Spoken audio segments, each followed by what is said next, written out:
کہ بعض اوقات جو میں سمجھ پایا تھا اس کویسچن کا مقصد کہ بعض شاعر ایسے ہوتے ہیں جو بہت ذوق والے ہوتے ہیں، بڑے ان کی کیفیات غالی ان کے اوپر طاری ہوتی ہیں، اسی کیفیت میں ڈوب کر وہ ایک شعر لکھتے ہیں۔ پڑھنے والا اور یقینی سی بات ہے کہ انہی جیسی مثل کیفیات کے ساتھ اسے پڑھے ضروری نہیں ہوتا، تو کیا یہ جھوٹ تو نہیں ہو جائے گا؟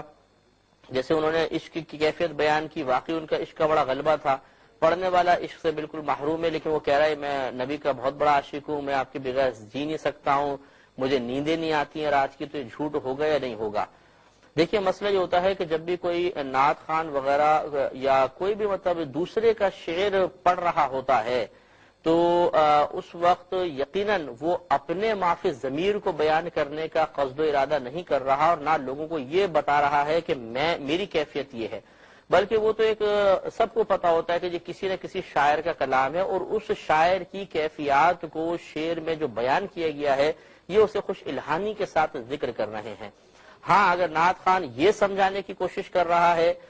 کہ یہ کیفیات میری ہی ہیں جو شعر کے اندر بیان کی گئیں، اور واقعی اس پر یہ کیفیات طاری بھی ہوں، کوئی حرج نہیں ہے، اور اگر ایسا نہیں ہے بلکہ وہ صرف یہ ثابت کرنے کی کوشش کر رہا ہے کہ کیفیات میری اپنی ہیں، میرے جذبات میرے ہیں، اور حقیقتاً اس کا باطن اس کا ساتھ نہیں دے رہا، تو پھر یہ جھوٹ ہو جائے گا۔ تو اس لیے مطلب یہ ان تمام امور پر غور کرنا چاہیے، سننے والے کو بدگمانی نہیں کرنی چاہیے کہ جی اس کے اندر اتنا ذوق و شوق کہاں، فلاں بڑے عظیم بزرگ کا یہ کلام ہے، ان کی جو کیفیات اس کی کیفیت ویسی کیسے ہو سکتی ہے؟ تو ضروری کوئی ہے کہ وہ انہی کیفیات کو اپنی کیفیات بنا کر پیش کرنے کا قصد و ارادہ رکھتا ہو، لہذا حسن ظن قائم رکھنا چاہیے۔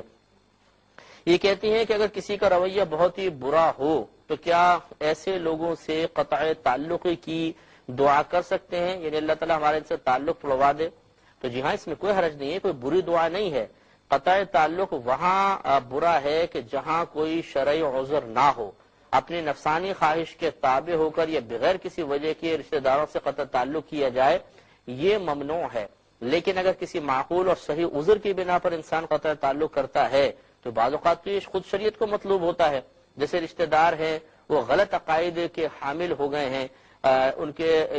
عقائد اسلامی بنیادی عقائد سے ٹکرا رہے ہیں، متصادم ہو گئے ہیں، تو حکم شرعی یہ ہے کہ ان سے قطع تعلق کیا جائے۔ اسی طرح اگر کوئی رشتہ دار ہے اعلانیہ گناہ کر رہا ہے، اعلانیہ طور پہ سود لیتا ہے اور بہت سارے کام کرتا ہے، تو ان سے قطع تعلق کا حکم ہے تاکہ ان کو اپنے گناہوں کا احساس ہو۔ لہذا اگر واقعی کچھ قسم کی وجوہات ہیں اور اس کا برا رویہ ان کے لیے انتہائی اذیت ناک بنتا ہے، جس کی بنا پر انہیں بھی گمان ہے کہ آگے چل کے ہم بھی کسی گناہ میں مبتلا ہو جائیں گے، تو ایسی صورت میں قطع تعلق کی دعا کرنے میں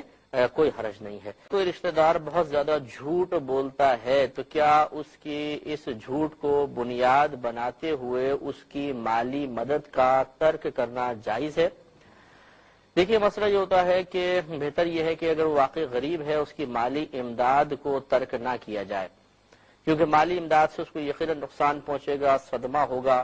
ہمیں فاعل سے نہیں اس کے فعل سے نفرت رکھنی چاہیے۔ یقیناً جھوٹ بولنا ایک بری عادت ہے، اس کو ختم کرنا چاہیے، کوشش کرنی چاہیے، لیکن ہمارا مشورہ یہ ہوگا کہ اس کی مالی امداد کو ترک نہ کیا جائے، جھوٹ چھوڑنے کی تلقین اس کو کی جائے۔ ہاں اگر آپ یہ سمجھتے ہیں کہ ہم تھوڑی بہت دھمکی اگر دیں گے بھئی ہم آپ کی مالی اعانت نہیں کرتے، آپ بہت جھوٹ بولتے ہیں، اور اس سے ڈر کر وہ جھوٹ چھوڑ دے گا تو بہتر ہے۔ لیکن ہمارا غالب گمان یہی ہے کہ جو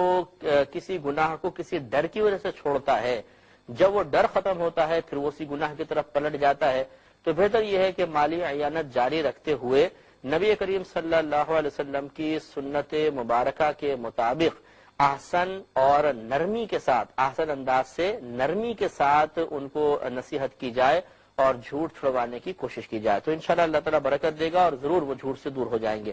ایک مزید کالر ہمارے